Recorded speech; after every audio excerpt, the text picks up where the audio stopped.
Heroes Reborn #1 is definitely a mixed bag.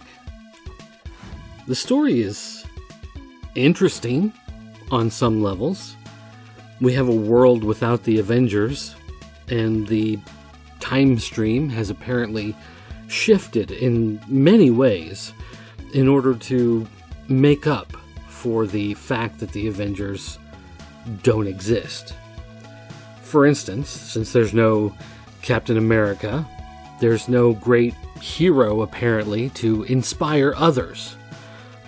Tony Stark is still just a playboy, billionaire, philanthropist, or philanderer, perhaps, but he's not the Iron Man.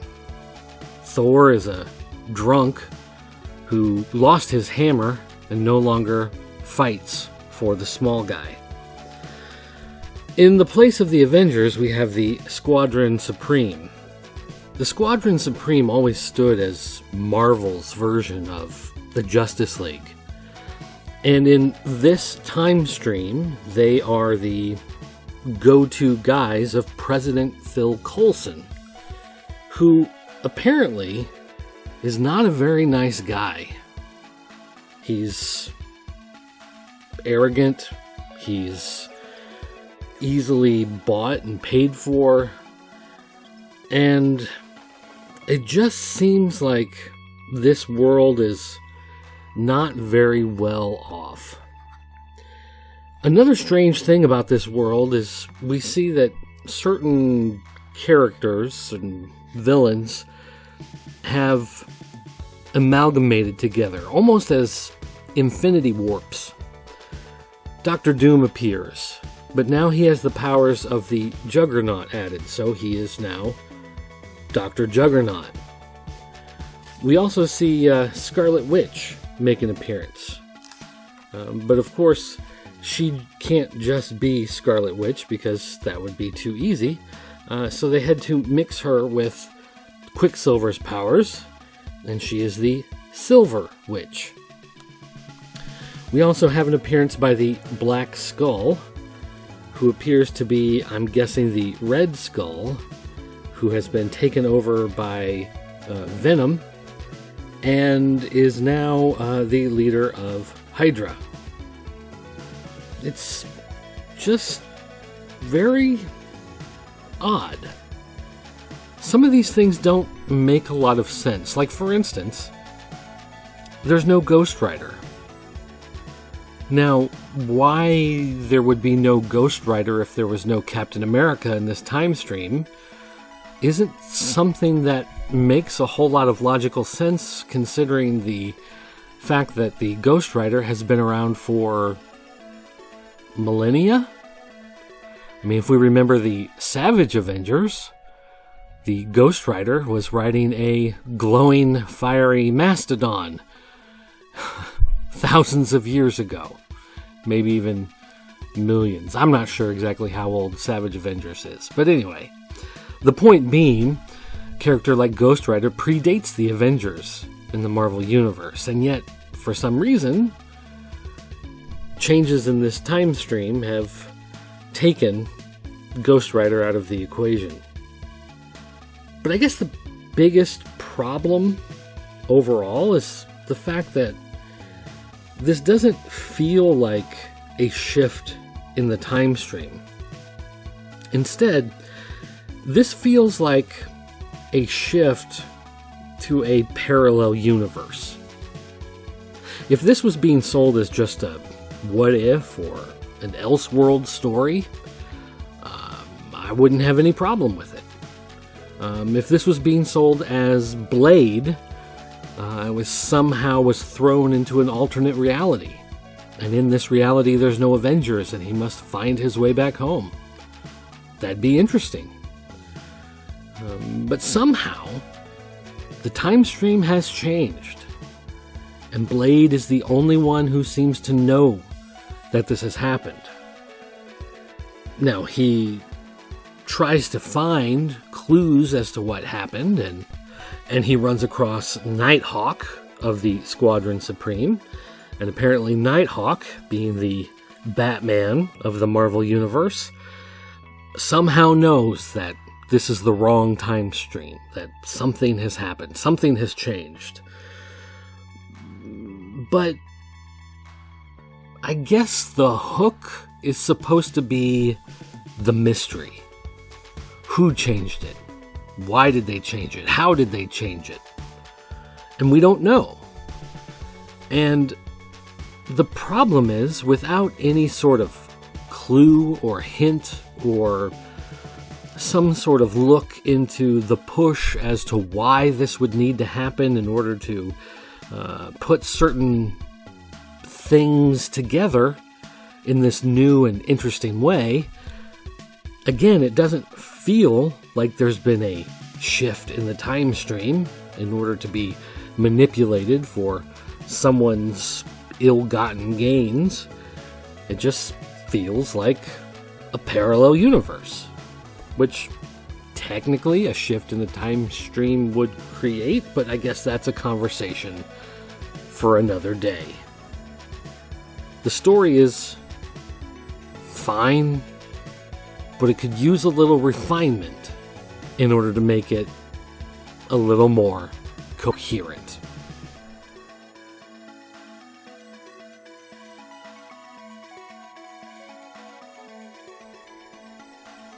Heroes Reborn 1 is penciled by Ed McGuinness, inked by Mark Morales, and colored by Matthew Wilson. And I have to say, I've never been the biggest fan of Ed McGuinness. His artwork works well in some situations. I remember he worked on the Superman books for a while, and I thought when he was showing Superman in some sort of fight with big monster or robot or something else that was big and bulky and muscly, it worked for the most part. But outside of some of those situations, it really didn't seem to work for me. Now, I know he's been working on the Avengers books for a while, and I kind of felt the same way on the Avengers books. Certain characters in certain situations, I think it's fine. But again, with a book like this, where we're looking at the overview of the Marvel Universe, certain characters like Hyperion, of course, looks fine because he is Superman, essentially. And Doctor Doom as Dr. Juggernaut looks fine, of course, because he's a big, muscular guy. But when we look at certain characters like Nighthawk or even Blade himself, they just don't look right because they are too muscular. There's just something about the way that he does some of those characters where if they were supposed to be bodybuilders, it would look fine, but they're not supposed to be bodybuilders. So it doesn't work right. Now, I will say that the colors by Matthew Wilson are quite good.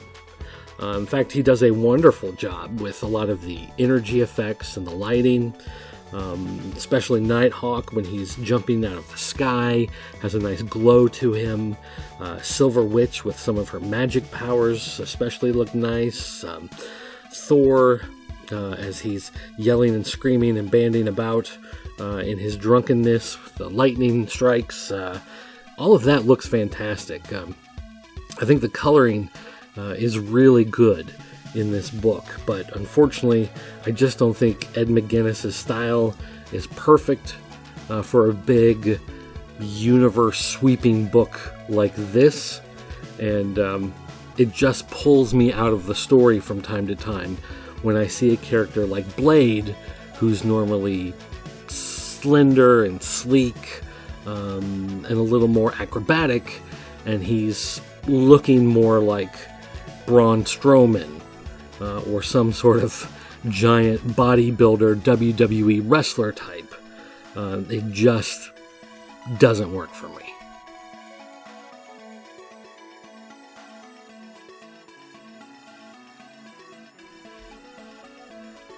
Heroes Reborn 1 has a cover price of $5.99, and for that you get 30 pages of story. Now, 30 pages of story used to be the standard when I started reading comics, but I'm ancient. Nowadays, 20 to 22 is more of the standard for $3.99. So you're paying an extra $2 for essentially another third of the comic book. Is that worth it? To go from $4 to $6? It seems a bit steep, but when you really crunch the numbers, it kind of works out. If you think $2 for every 10 pages, then $4 for a 20-page comic at $3.99, this being another 10 pages, 30 pages at $5.99, or essentially $6, yeah, that works. Now the question is the story good enough and the artwork good enough for that $6? Well,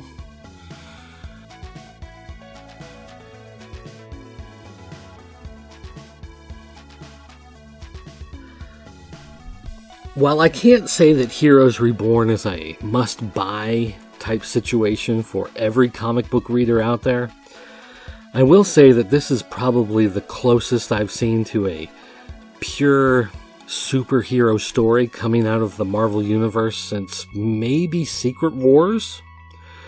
I'm cautiously optimistic that this is going to pay off into something interesting in the long run, and so I'm hopeful that the initial investment of buying some of these comics early on is going to lead into an interesting story down the line.